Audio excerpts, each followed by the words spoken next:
What's up, everybody? Hey, everybody. What's up, everybody? And welcome to another episode of Standing Out.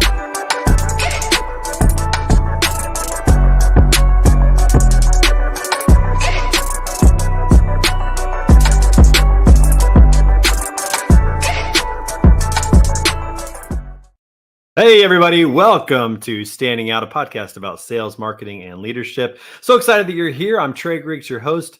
Glad to have you with us today. We've got a great show in store. But before we get to that, first of all, we want to thank our sponsor, Sales-CRM. Good friend over there, Josh Lyles. Listen, if you are doing any type of sales work at all, you have to have a CRM. And not all CRMs are created equal, especially when most CRMs are not built with your freight brokerage in mind. Sales-CRM is built by freight brokers exclusively for freight brokers. So be sure to visit our website, betaconsultinggroup.com/standing-out. It's our show page on there. You can fill out a form to request a demo and see the difference in Sales-CRM. We thank them for their support. Also, I can't believe this. We are 5 weeks away from the next Broker Carrier Summit in Fort Worth, Texas, October 23 through 25. It is coming like a train. And if you are not on that train, make sure that you register today for that event. It's going to be October 23 through 25 in Fort Worth, Texas. You can learn more about it and sign up at brokercarriersummit.com. Be sure to use the coupon code BETA, B-E-T-A, for 10% off. And don't forget, we have the best golf tournament in the industry, the Post and Pray Classic. Make sure you sign up for that. And we will see you down in Fort Worth in just a couple of weeks. Can't believe that's coming so fast. All right, listen, we got a great show today. I'm excited to bring my guest on today. He's going to be talking to us a little bit about technology and about what they do over at Mothership. So please welcome the co-founder and CEO of Mothership, Aaron Peck. Dude, this is a jam right here, man. That's right. Let's go. Absolutely. I feel like we got to let this play out. I mean, this is... you might not want to let it play too long. It says a couple things. Man, that's a great song. This is one thing I love about our guests is they always get to pick their walk-up song. I never know what they're going to pick, and so it's just like a little jam session. It's just nice to... Now, why that one? Why Money for Nothing? That's a great song, dude. That's a classic old school song, dude. You know, I don't know, man. That song really gets me going. Like whenever I'm in anything that's competitive or I'm trying to get into the zone, that just listen to that, like, you know, that intro just slowly come on and then it breaks into a line. And then when the drums finally come into me, I love that song. So good. I don't know how old you are, but it takes me back to the 80s. Man, because I used to ride around on my dad's truck. He drove a local straight truck, like a big 26-foot box truck around Kansas City. And in the summers, I'd ride with him, man. And we would listen to the 80s tunes. And that song just takes me right back to that seat. And that whole experience, man. What a great song, man. What a great song. I'm probably not old enough to be like officially repping that song. So I'm a little bit of a poser with it. You know, I was born in 84. But like I'm rooted in that generation. That's close. It was later 80s, so you could have been like a 5-year-old rocking out, you know, or something, you know? I definitely was that 5-year-old rocking out, for sure. That's awesome. I love it. Well, take a moment here and tell our audience a little bit about yourself and what you're doing over at Mothership. Yeah, so I'm the CEO of Mothership. So Mothership focuses on first and last mile logistics exclusively. So actually, like most of the trucks that are on our platform are those 26-foot box trucks with lift gates. It's almost exclusively those. Yeah, we've had over 100,000 drivers sign up for our platform. That space is incredibly fragmented, unlike a lot of the other spaces in freight. It's super fragmented, and there's no one kind of helping bridge the gap truly between the carriers and the customers. And the reality is because it's short distances, low amount of weight, which means that the average order value is kind of low. So to efficiently do it, it's really hard to do it with people. And so Mothership introduced really the technology layer for us to get that done, right? Similar to what Uber did with ride sharing, we have done now in that last mile space with freight. And we do it at scale, and we do it at high volume. And that allows us, without, you know, tons of human capital, it allows us to use technology to do this really fast and really affordably. So in every market that Mothership operates today, which I believe is 24 today, we do same day delivery, same day pickup and same day delivery. So someone books on Mothership, a customer, you might be shipping apparel, beverages, whatever. You'd book that today. We'd pick it up today. We'd deliver it today. Yeah, my dad would have loved that. I'm just thinking about, like, when I was driving the truck, he'd have these short deliveries. He had Southwestern Bell back in the day of their little box deliveries that they would have. He would also pick up I remember this. He'd pick up a VHS tape from the airport and take it to the news station because it had something to do with the game that played that day. And there's the highlights. Like, this is back in the day, man, like That's wild. crazy stuff. So I remember it's all same day stuff, pick up, delivery, all that kind of stuff. So he's functioning as like a carrier and a courier, right? Because He had a little bit of both. He had both. Yeah. Because for a while before he got in the 28-foot box truck, he actually drove his own little truck around. He had a truck with a bed on the back, a camper on the back, and like he did Southwest Bell deliveries, which are little boxes. So he did those.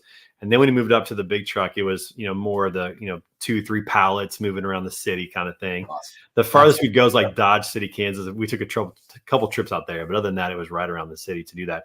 And I remember the dispatcher, back in the day, and probably even as recently as maybe 5-10 years ago, a local company would call a dispatch company, tell them what they needed. The dispatcher would radio in the truck. They'd have to go pick it up. And it had a lot of human capital involved, had a lot of human processes involved. So for you, trucking is rooted in like your first kind of experiences in trucking and your emotional connection to it are rooted in those times with your father. Yeah, definitely. That's true for me too. So that's actually quite interesting.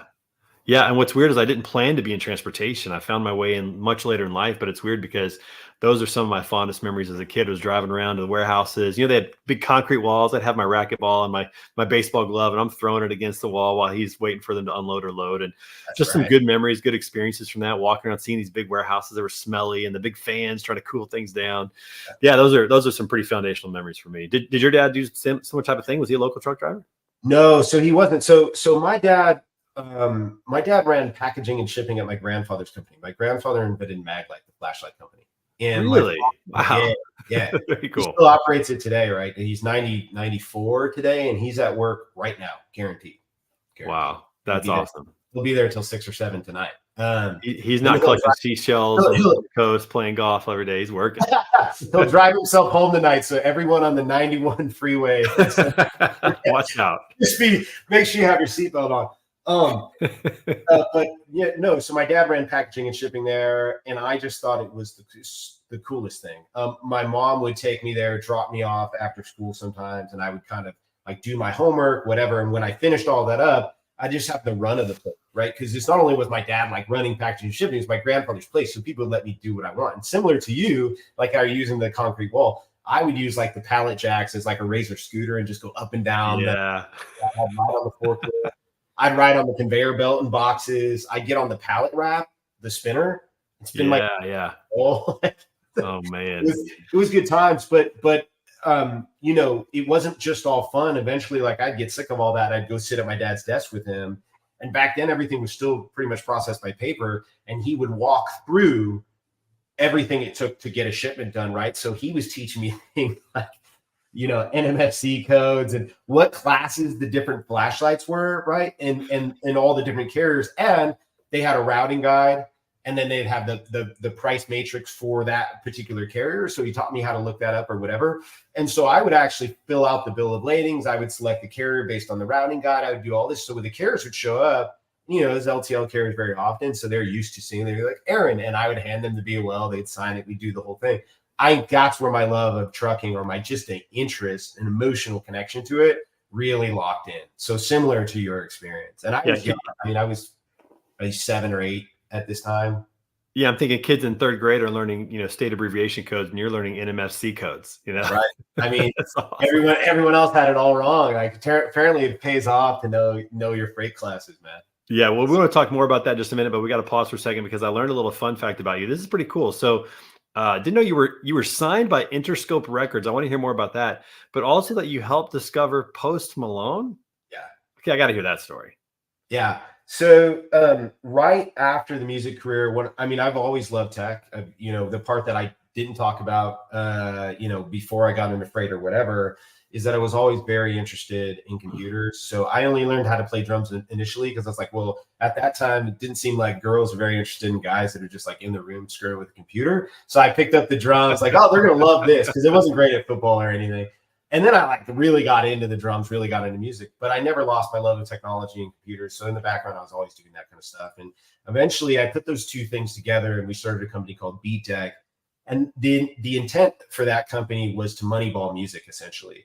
Back at this time when we started it, you could get data. You could essentially get fire hoses of data from social media networks at that time, right? So this means like you could just siphon off all of the data you want about what's happening on something like Twitter. You just had to pay for it. And so we noticed that there were certain things that were happening. There was essentially an algorithm on artists blowing up at that time based on social media, and certain things would start to happen that would clue us to that.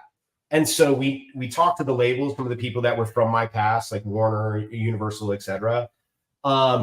And they were like, look, this is our biggest problem. Like, we want to essentially pre-A&R, right? We want to know before someone sees the set. Like, a lot of these artists are getting signed, like Bieber, for example, like people are getting signed before social media, before they played even their first like public set. So the A&Rs weren't able to see them. So we were essentially bringing this data to them in a dashboard, trying to show them this. And one of the artists that came across our radar was Post Malone before he was Post Malone. And so we went out, spent some time with him up in Encino, and there was a producer that was working with him. And they were producing the demos that would be that first record. And we spent a bunch of time together, and it became super obvious the guy was going to be a hit. And so I introduced him to a variety of labels. He took meetings with all of them. He ultimately didn't sign with any of them. They offered him great deals, but I assume he got a better one. Later on down the road, like, we stayed connected, and later on down the road in my next company, he actually was a beta tester, and he would like beta test the app and give us insights, whatever. So as nice of a guy as he seems, like in all the interviews you've ever seen, he's exactly that guy. Hasn't changed at all. Like, he's awesome. Just that guy. Yeah. Can we get a private Post Malone concert for Mothership clients with me being the MC? Can we make this work? Like, we can do something, get Post Malone up there on stage. Let's make this happen. Well, let me tell you something that's interesting. This is probably like a violation of privacy, but I don't think he would care, so I'll say it, which is the other day we had a delivery going to someone's house. And when our support team tried to work through, was working through why the person wasn't answering the phone to accept the delivery as a residential delivery, and it was in Utah, and so, so on and so forth. Eventually, the support team manager reaches out to me and goes, hey, can you reach out to this customer of ours? We have a delivery for some stuff for him, but he's not answering the phone. It's Post Malone. And and we ended up completing that delivery, but we delivered some stuff to his house. So like, what a wild way to get That's wild, man. Yeah, that's wild. I think a lot of people that have had some of those experiences like you've had have a connection to somebody that has become famous. Those stories are always fun. I've got one with Tyronn Lue, who's a basketball player. He won a championship with Kobe. He got stepped over by Allen Iverson back in the day in 2001. And I played against him in high school. So I got to know him really well. Just a good dude, one of the best player I've ever seen. But those experiences are really fun when you can look back and go, man, I knew that guy before he was anything. It's totally. Those are fun experiences. All right, let's turn our attention to Mothership a little bit, and specifically to technology, because I want to dig in. You're a technologist. You're enthusiastic about that, obviously, and as well with final mile delivery. But let's talk a little bit about the difference between founders and funders. I'd like to hear your perspective on this. There was a recent Paul Graham viral post that was out there. I'd love to hear your perspective on this. Are you talking about what post are you talking about? Are you talking about Founder Mode? Founder Mode went incredibly viral. Post from Paul Graham. Look, I think that there had been a trend for a very long time where it was very easy to raise venture capital for tech startups, right? And in fact, there was even some really smart folks, I would just say savvy folks, who realized that and didn't have any business being in the tech business. They weren't a designer. They weren't an engineer. They didn't know how any of this stuff worked, but they attached like tech to their business and then went out and raised at tech valuations. And a lot of that really happened in freight as well. I mean, freight became a darling of the VC industry for several years there. And, I would say now it is absolutely not, right? Like, I would say VCs today are totally disenchanted with the way that a lot of those freight investments worked out. I think the reason is because ultimately at the end of the day, they saw a lot of these businesses that were essentially just human driven brokerages, and they were generating a lot of like gross sales. But ultimately, and they said, hey, we have this incredible website, we have this management software on the back end, or we have this carrier app. But if you peeled all that back, you'd say, okay, well then why do you have like 1,000 operations people? Right? Like, and why? Right. I thought you had all this technology. Like, why does it seem like everything is happening with people if you have all this technology? It was like, oh, well, technology is really hard in this space. It doesn't all really work. And And I think that they thought that the consumer on their, on the freight side, these decision makers on the freight side would be accepting of just like, hey, we're going to make XYZ easier with technology. And they didn't really bring it to them. And so I think, look, to crack an industry this difficult, and I mean, man, freight is difficult and complex, and folks are entrenched in their thinking, their habits. They do want to do better. They do want to increase productivity. They do want to lower prices, et cetera. But they also have this underlying fear that if it isn't broken, don't fix it, because not delivering could cause them to lose their job, right? Because at the end of the day, it's like mission critical. The criticality in the freight business is just so much higher than so many other businesses, right? It's like not only does your business rely on what you're shipping, but also the recipient probably is relying on receiving that. And so there's just so much downstream criticality that it's like, it's hard for them, I think, to just say, look, I want to go out, the decision maker anyways, at any one of these companies that would buy this technology or buy freight from any of these companies. It's hard for them to go out on a limb and say, I'm willing to take these risks and put my name on the line to use this new thing that could increase our speed or our productivity or anything by 10x, because I could lose my job over this. And so could other people. And so I think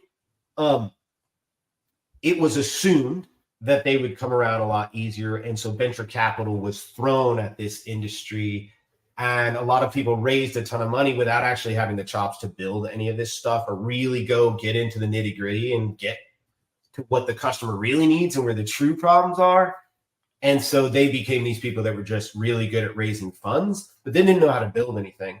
And that burned a lot of bridges for a lot of up and coming folks. And I think it'll take a while for VCs to really want to reinvest in this industry. So they killed, I think, the next 2-3 waves of startups after them, because there's not a lot of belief that the venture capital return on investment went really far in venture capital or in logistics. And I have to say, like, I completely agree.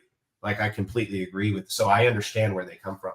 And so I think to be successful in this space, and look, we have a long way to go, and it's like TBD whether we'll be a company that's around in 50 years. We certainly hope so, and goes public, right? We certainly hope so, but so I can't stand on the mount entirely, but I will tell you that our philosophy is about building and focusing on getting to real problems around real technical solutions, not just hiring a bunch of people, generating a ton of gross sales, and then saying, look what we've done. So we kept the team small. We kept the burn small. We are mostly engineers and designers. And I think that's a tell as to what Mothership is doing. The volume of freight that we move against the number of people we have working for our company is, I think probably 10x more efficient than the next business that does our volume.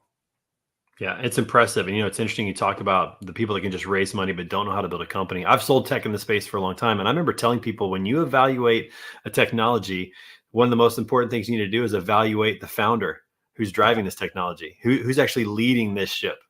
No pun intended. Yeah. Who's actually leading this along, because that matters. Yes. The people who are driving the technology and who are the vision casters, but also understand it, man, they have to be top notch. And if they are, then you can trust. It's easier to trust that the technology is going to go in the right direction. They're going to handle it the right way. But man, if they're just somebody who's really good at selling a vision, that doesn't always mean the technology works out. In fact, I've seen a lot of these technology companies where they had trouble with customer adoption because they didn't have a plan for that, or they didn't really think through the UI, or there's a lot of those things. And just to reference, there's one for a digital freight brokerage early on in truckload that had 3,000 employees in Chicago. It's almost like the user interface was the technology. That's it. Everything behind it was just people turning the wheels as fast as they could, That's but right. They were still, that happens so much. And I think you're right. Unfortunately, I'm sad about that, because I do think that some, venture capitalists feel burned. Like, man, we invested in this and didn't go anywhere. We didn't get anything back. And that it only happens a few times. And then they get a little gun shy. They want to move in. That's right. That's right. And the reality is, I think this industry actually needs the investments. And, the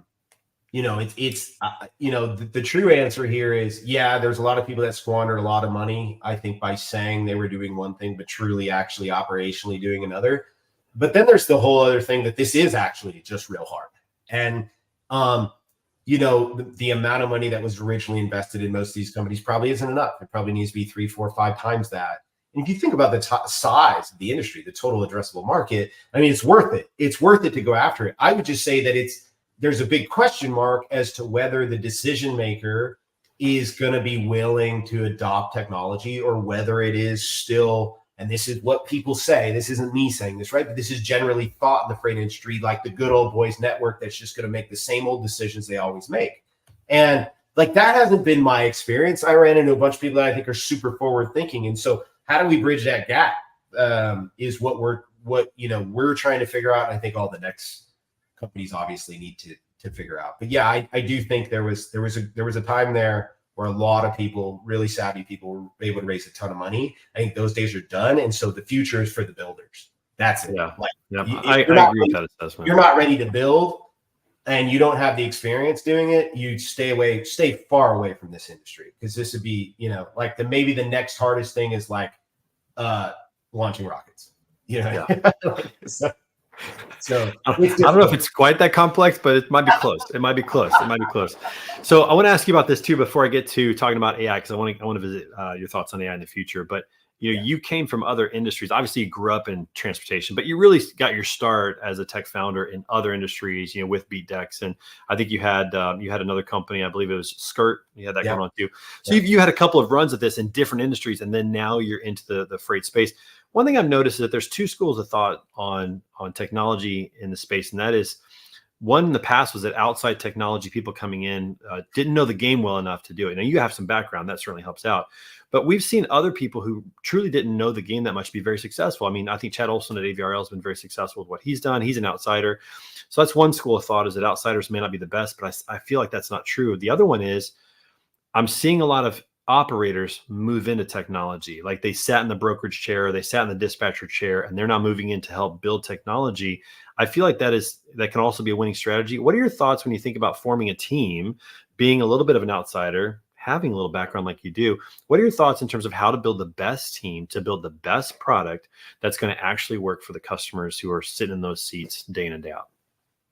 Yeah, it's a great question. I'm probably biased because I would view myself more as the outsider, even though I kind of grew up in it, right? But I wasn't buying it, and I didn't have that like operational professional experience. The reason I'm biased to the outsider is because the outsider has no kind of preconceived notions of how things should work. So they're going to question everything. And there's going to be a lot of things where you can't do that. And the outsider's going to go, well, why not? I just did it. Watch, I'm going to do it. I did it. Right? And they're like, oh, you can't don't touch that button. Well, I just did. What are you going to do? I admire so many of these folks that I meet in freight that have been in it for a long time and the things that they know. And I have run into those folks that have an incredibly open mind, and they're kind of sick of how things work and they're willing to do things differently. But more often, I run into those folks that I think are worried about technology. They're worried about the day that it kind of maybe replaces some of what they do. And so they reject it. Right. And they're kind of like, nah, this is never going to work, and it won't work for XYZ reason. And I'm like, well, if you could come around, like, the future needs you and all of your expertise. Like, this stuff needs to be turned into technology. And that means you need to advise the entire time. And by the way, not all of it turns into technology right away. And so, like, there is absolutely a fit for all that experience and that knowledge, I think, if someone is willing to participate. But I do see sometimes, and I don't think this should exist, but I could understand it, there's a little bit of fear of the technology. Like, is it going to replace what I do, whatever. I think that's the case. Like, I think anyone who's working now today in logistics shouldn't worry about being displaced by technology. They should be trying to adopt it as much as they possibly can. Now, if they were like, well, I still have the same job in 50 years, the answer is like, no. If you were still trying to do this in 50 years, you would be displaced. Good news, you're not going to be doing this in 50 years, right? Like, all together, we're going to be doing something else, and it will move slowly that direction, and everyone will find their fit and do something a little more meaningful. And so it's like, when the internet came around, it wasn't like, oh no, who's going to do all the typewriter? Like, you know what I mean? It's like, who's going to send the faxes now? Eventually you get to a place where you just move up to more meaningful work, right? And it becomes a little bit more knowledge-based work. But man, yeah, I am constantly just taken aback by some of the long-term knowledge that some of these folks have, historical knowledge. I learn so much all the time when I talk to these folks. And I do, like I said, run into a lot of people with a really open mind. That said, there's still always a tinge of but tech's never going to work in this space. And to me, that's like saying, the people that said like, it's the same thing about music. It's the same thing about newspapers. It's the same thing about Netflix, streaming media, all of this. Like, tech does eventually win. It might not win in the time frame that, the entrepreneur is saying, right? I think the entrepreneurs are always like, the founders are always like way ahead. They're like, we're going to change this all by tomorrow. And the other people are like, you're never going to change it. The truth is, it is going to change. It's going to change somewhere in the middle, right? And everyone's going to be better for it. Like, everyone's going to win. And so I don't think anyone should be concerned. But if I had to say, like, if I'm a venture capitalist right now, I'm investing my money behind someone that's going to jump into the space and try and do something, I'm 100% in on the outsider that has the technical chops, that's willing to go, I don't believe that there's any rules. And so I'm going to go find I'm going to find all of the edges. I'm going to bump into the rules. And then I might even break them and get those rules changed, right? Like, if you think about what Travis at Uber did, right? There was no rails for ride sharing before they showed up, right? The laws literally changed around what so when people say, well, you can't do that, you're well, right. Well, there's rules that say you can't do that. Well, did you know if you do something at enough scale and enough people want it, those rules can be changed, right? They were made by people once upon a time. They can be changed by people. That's right. That's right. So if someone has enough grit, enough, forward momentum, and they are hell bent on going after this industry, I'd put my money behind the outsider. But under no circumstance do I doubt the insiders and the expertise and the knowledge that these folks have. And I love trying to absorb it and spending as much time with them as I can. And I would encourage them to come along with us, hang out with us, and be part of it with us, because we would like to do it together. I think from all of that, what I got out of it was that rules are made by humans and they can be changed. And I love that, because I consider myself a rule evaluator in life, not a rule follower. I always say that every rule is made up by a person just like you and me. So we need to evaluate it, make sure it's a good rule. But no, I think that's a great idea. And I'm bending more in that direction, because when you're an outsider, you also bring in technologies and tactics and strategies that are just not here. We kind of get claustrophobic a little bit as an industry, and we don't know about what's working on the outside in banking and fintech and other industries. You bring that in, and then we get to experience the benefit of that just, an operator wouldn't pull that, because the operator would just try to build technology based on what they're doing today. So I'm leaning more towards that direction of that. Actually makes a ton of sense to have outsiders building tech, as long as, like you said, they're willing to sit down with the operators and learn the business. That's really critical. You have to be willing to learn. You have to be willing to learn 100%. And you have to spend time with people that have been doing it. There's just no other way. And okay, last question. You might disagree with them, but that, you need to spend that time. That's right. Last question before we have a little bit of fun is, I want to talk about the future and about AI. And this goes to almost a little bit of a marketing question. I see so many technology companies talking about how their technology has AI in it, but based on AI. And I'm thinking to myself, I feel like the largest tech companies in the world are struggling to figure out AI. Do I believe that these small freight tech startups are really using AI? Is it just a marketing ploy? Are they? And I don't know about it. I'm curious your take on all this, especially the future where we're headed. Okay. So the answer is going to be really hard to decipher, right? Because the answer is absolutely yes and absolutely no. So it really is, it depends. It is just like that funding scenario that I explained to you, right? Where people were saying they're throwing tech on top of their freight brokerages and then saying, like, we're a tech company, we're not a freight brokerage. Trust me, give me $100 million at $1 billion valuation. The VCs were like, seems legit. And it gave them the check. Well, now the new game is that you just attach AI to everything and you do the same, right? And it's working pretty well. But to your question around, look, there's going to be a lot of companies that go bust around this AI stuff, no doubt about it. Like, this is the same thing that I just explained to you, which is like the hot funding environment of 3-4 years ago, or zero interest rate times, right?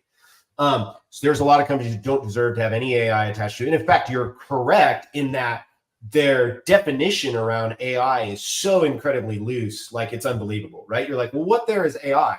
And it turns out like there's no AI there. There's no large language model at play. We're talking about machine learning technology that's been around for ages. And that's actually what you're dealing with, right? Or something like pre-fills text, and like, this was pre-filled with AI. And you're like, no, it wasn't. There's no AI there, right? But if you're outside of tech, you don't know the business, and someone tells you it's AI, and they're a tech company. Who are you to question that it's AI or not? You're like, that maybe that's what AI does. It pre-fills like fields for me with information. I guess that doesn't sound like the groundbreaking technology the news has been talking about, but it's happening, right? So, but then to your question around the biggest companies in the world are struggling to deploy AI. How could I ever believe that the smallest companies in the world or these small tech startups are doing it? And actually, in fact, you can actually more believe that the small companies are doing it and that the big companies are actually struggling to do it. And the reason is it goes back to, if you're Salesforce or someone and you have this massive customer base, all these folks with huge contracts, they rely on you for business critical stuff, and you're operating at the enterprise. When you introduce these features, these new things, you have to do it so slowly. It'd be very careful. It all has to be opt-in, and you can't really test it. It like all has to work 100% of the time. And it has to, like there's no margin of error. And so they do take a long time. You can actually never bet on the big incumbent to be able to deploy the stuff faster than small companies versus us or some other company like us. You might have a company that's just funded. They have 50 customers they're sitting on $50 million of venture capital. And they're like, well, actually, we're going to roll out a new version tonight that might destroy the whole business, but we only have 50 customers. We'll just go get another 50 customers. So they are really, when they're like, yeah, we're AI, they're like fully AI. They're to the point to where they'll let it make mistakes that cause you to leave, but they are actually using the technology they say they're using. Yeah. For us, I would say that we are still, I'd like to think of us as like a pretty sizable business, but relative to where we're going, we're still so small in my mind. And so when we say we're deploying AI, we really are. We are going back to the models. We are working on the models, right? And so that's totally different than just saying like, hey, we're going to use some machine learning to pull this off. We use machine learning too, but for totally other things, like for routing and dispatch and all that. That stuff works really well. But like, I'll give you an example of using AI. Like, if you were just to give me a blob of shipment information that was totally unstructured and you sent it to me and just said like, okay, book this shipment for me. That's a really good use case for UI or AI, because AI would just say, okay, like I think that this is an address and this is an address. And I think these are dimensions. Actually, this looks like a shipment. Is this a shipment? I think it is. Okay, these are the dimensions. This looks like the weight. Is this all correct? And you're like, wow, actually book that, right? And it's like, if this is all correct, this is $197. Right? And you're like, okay. So that's a really good use case for AI amongst a bunch of other things. But that's an example of like where we and other companies like us can use AI to really cut down on the amount of time people are spending doing just like this copy paste operation, this kind of stuff. So I would lean towards the younger, smaller companies are definitely going to adopt it 10 or even maybe 100x faster than the big guys. Yeah, and it's in a more extreme way too. Like it's gonna do a hell of a lot more, but just be ready for the errors when it starts telling you some crazy stuff, because it will, and the small companies will take that risk, right? That makes a lot of sense how you're saying that, and it almost makes me think that the companies that are going to rise up in the next 3 or 4 years might be companies that don't exist yet today, because they're going to be able to accelerate even faster if they know how to use it correctly. Because I feel like when people put AI as a part of their pitch, I feel like it stands for like algorithm included. It's not artificial intelligence. They're just, they're just running some sort of bot or some sort. It's not the real thing. So, but that's an interesting perspective. So you think the smaller companies actually have a better chance of winning. And this makes sense from a TMS perspective, because I always used to think like the McLeods of the world, for example, the big beast TMSs, it's hard for them to even like build a web-based platform. But the small TMSs can make changes really fast and be much more present. So that makes a lot of sense. I think you've convinced me in that regard. So that's good to know. That's awesome. One of the analogies that I'd use, and I think you'd appreciate it, is just think of these big companies like McLeod as being a cruise liner, and think of these small companies as being on like a small little sailboat, right? Or like a little small racing sailboat. And, they decide they want to make a turn and it takes like forever. And the little sailboat decides and it's off, it's gone. Yeah. Right? It turns into zigzag and it can do whatever it wants. And so that's really what happens in technology. And it's really good. It's really, really good for our industry and for all industries really, because it allows the incumbents to be disrupted like on a regular cadence. And it ultimately equals like, better quality products, efficiency, speed, lower prices, everything. And it's like every 10 years, you just get like a whole new batch of leaders, right? Yeah. And then they're going to be disrupted. And so like if you want to stay around in this space, you almost have to, like in tech in general, you almost have to rebuild your company like as a startup like every like 4 or 5 years. Yeah. Yeah. And I imagine it's only going to keep accelerating. I mean, I think back to just like what we've lived through in our life. We lived through, I mean, there were cassette tapes when I was growing up, and now like CDs have already gone. And, like owning your own digital music started, like these things have already come and gone in just, 30 years. I mean, it's just accelerating so fast, and how that's working. I think that's only kind of the way it's going to be. Hey, do you have kids? I do. Yeah. Yeah. Okay. Have you asked them ever to like look at a tape or a CD and just go, what's that? Or like a phone, cassette, like a regular phone, or like a regular phone. Have you ever said like, tell me what that is? Cassette tapes for sure. So we do a little bit of antique shopping when we go explore small towns around us on the weekends, and we've gone into several antique stores, and it's funny watching my kids see stuff that I grew up with. Like I think of antiques as like 100 years ago, but literally a phone that connects to the wall. They're like, "Whoa, look at this thing! It's spinning around!" Like they're just having fun with it. Like it was a big thing, a rotary dial phone, and I'm like, "Man, that's crazy!" But yeah, like cassette tape. They're like, "What is this?" And I had to show them how you could rewind it if it got pulled out, and you could record over it. And yeah, it's pretty wild for sure. Okay, let's have a little fun here. All right, random question of the day. Now, listen, these questions sometimes they're serious, sometimes they're funny, sometimes they're great, sometimes they're dud. I don't know. Let's see what it is. Random question of the day today is. Ooh, this one was, dude, she made this one just for you. What band today would you want to play drums for? Because you play drums, right? That's what he said? Yeah. So is there a band today that you're like, man, I would love to play drums for them? Wow. My favorite band who's still touring that I'd love to play drums for is the Deftones. But most recently, like I've just admired how, I don't know, how fun it seems to maybe be like one of these a little bit more poppy, like country drummers. Like they just are having so much, like all these country bands of late are just having so much fun. That might actually like maybe just being like Morgan Wallen's drummer or like even Post Malone's drummer. Right? Hey, look, you got a connection, man. Maybe you could sit in one time. Yeah. I think I'm a little busy for it, but maybe. Yeah, I'm not a drummer. That's awesome. I'm not a drummer like you. I do actually play drums, but I've never been trained anything like that. But I would want to be Chad Smith, Red Hot Chili Peppers, man. That's who I'd want to play drums for. Man, that would be so much fun. By the way, have you seen the skit with Chad Smith and Will Ferrell? Have you seen that? Dude, that's unbelievable. You have to double take, like, which one is which? That's I have a little wild. funny story about Chad Smith. My brother-in-law was a professional hockey player on the Anaheim Ducks, and he and Chad Smith were friends. And I was never like a super fan of his, and I didn't appreciate his drumming, I think, till I got a little bit older. And now you could just, I mean, everyone appreciates it, right? But I remember him telling me, he's like, "Hey, Chad's my buddy. Would you like to go hang out with Chad, maybe play some drums?" And I was like, "No, I'm okay." I passed on it. And he reminded me like 5 years later, he's like, "Remember when you said no to playing drums with Chad Smith?" And I was like, "Yeah, that was one of the biggest mistakes of my life."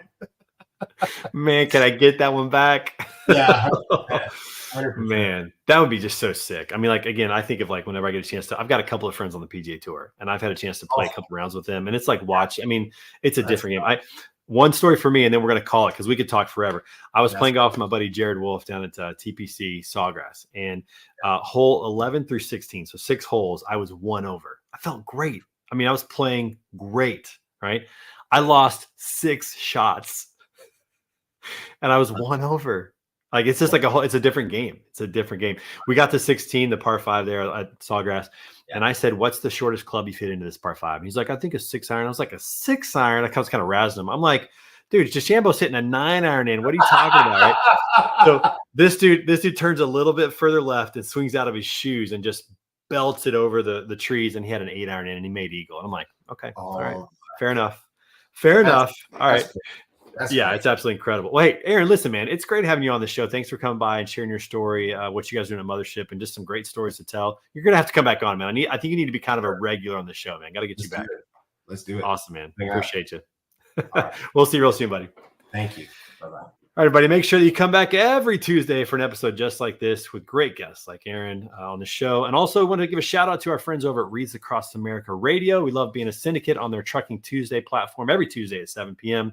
So if you're watching on that, thank you so much. And if you would, go and support us by going to readsacrossamerica.org/standing out. And you can sponsor a wreath with us, and we would love for you to partner with us in that. If you're not familiar with that, check out the entire thing. Reads Across America is a phenomenal organization that every year lays about 4 million wreaths at the grave sites of veteran soldiers. And so it's just an awesome thing in December. Get involved with your team, get involved with your family.